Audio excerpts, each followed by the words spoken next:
ଧନୁ ସଂକ୍ରାନ୍ତିରେ ମା କରଞ୍ଜେଇ ପୀଠରେ ଭକ୍ତମାନଙ୍କର ଭିଡ଼। ଗଞ୍ଜାମ ଜିଲ୍ଲାର ଅନ୍ୟ ଏକ ଶକ୍ତିପୀଠ ମା କରଞ୍ଜେଇ ପୀଠ। ପାକିଡ଼ି ପର୍ବତ ପାଦଦେଶରେ କରଞ୍ଜ ଗଛରୁ ମା ଆବିର୍ଭାବ ହୋଇ ମା କରଞ୍ଜେଇ ଦେବୀ ନାମରେ ନାମିତ ହୋଇଥିଲେ। ଏହାର ପ୍ରାକୃତିକ ସୌନ୍ଦର୍ଯ୍ୟ ଝରଣା ଅତ୍ୟନ୍ତ ମନୋନୀୟ। ସବୁ ନବବର୍ଷରେ ମାଙ୍କ ପୀଠକୁ ଲୋକମାନେ ବଣଭୋଜି କରିବାକୁ ଆସିଥାନ୍ତି।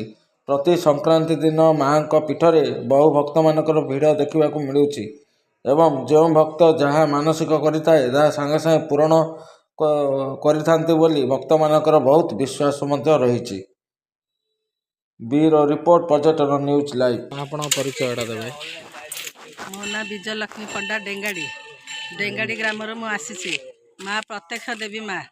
ଆମେ 10 ବର୍ଷ ସାଙ୍ଗରେ ଆସିଥିଲୁ।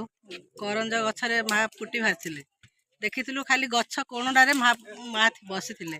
ଏବେ ବହୁତ ଉନ୍ନତି ହେଲାଣି, ମନ୍ଦିର ବହୁତ ଉନ୍ନତି। ମା ଡାକିଲେ ଶୁଣିଆ ମା, ଆମେ ଯାହା ମନାସିବା ତାହା ଆସେ। ଲୋକ ସବୁ ଆସୁଛନ୍ତି, ପିକନିକ୍ ବନାଉଛନ୍ତି, ମାଙ୍କର ଡାକ ଶୁଣି ସମସ୍ତେ ଏଠି ଧାଇଁ ଆସୁଛନ୍ତି। ଆପଣଙ୍କ ମାଙ୍କ ପ୍ରତି ଆପଣଙ୍କ ପୀଠକୁ ଆଜି ଆସିଛନ୍ତି, କ'ଣ କହିବେ?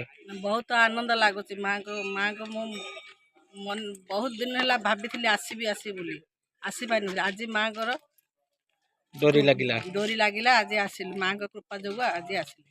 ଧନ୍ୟବାଦ। ମୋ ନାଁ ଜିତେଶ୍ୱର ସାବତ। ବ୍ରହ୍ମପୁରରୁ ଆସିଲି କରଞ୍ଜେଇ ଦର୍ଶନ ପାଇଁ। ଦର୍ଶନ କରି ବହୁତ ଖୁସି ଲାଗିଲା। ଆପଣଙ୍କ ଏଇଟା ଆଜି ପ୍ରଥମ ଥର ଆସିଛନ୍ତି? ପ୍ରଥମ ଥର ପାଇଁ ଆସିଲି। ମାଙ୍କ ପୀଠ କେମିତି ଆପଣଙ୍କୁ ଲାଗିଲା ସାର୍? ବହୁତ ଭଲ ଲାଗିଲା। ମାଙ୍କର କର୍ମା କେମିତି? ବହୁତ କର୍ମ ବି ବହୁତ ଭଲ ଲାଗିଲା। ବହୁତ ଆନନ୍ଦ ଲାଗିଲା। ଧନ୍ୟବାଦ। ଆପଣଙ୍କ ପରିଚୟଟା? ମୋ ନାଁ ଶୁଭସ୍ମିତା ପଣ୍ଡା। ଆମେ ବ୍ରହ୍ମପୁରରୁ ଆସିଛୁ। ଆଜି ଆପଣଙ୍କର ଏଇଠି ପ୍ରଥମ ଥର ମଧ୍ୟ ଆସିଛନ୍ତି?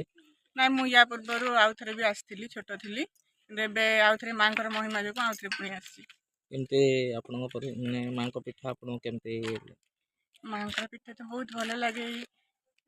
ସ୍ଥାନଟା ଯେହେତୁ ଗଛ ଲତା ଜଙ୍ଗଲ ଭିତରେ ଅଛି, ଏଇଠି ଝରଣା ଗୋଟେ ଅଛି। ମାଙ୍କର ଆସିକି ମୁଁ ବହୁତ ଖୁସି ହେଇଛି। ଧନ୍ୟବାଦ। ଆଜ୍ଞା, ଆପଣ ପରିଚୟଟା ଦେବେ। ମୁଁ ଶ୍ୟାମଳୀ ସାହୁ, ବ୍ରହ୍ମପୁରରୁ ଆସିଛି। ଆପଣଙ୍କୁ ମା କରଞ୍ଜେଇଙ୍କ ପୀଠ ଆଜିକୁ ଆସିଛନ୍ତି, କ'ଣ କହିବେ ଆଜି?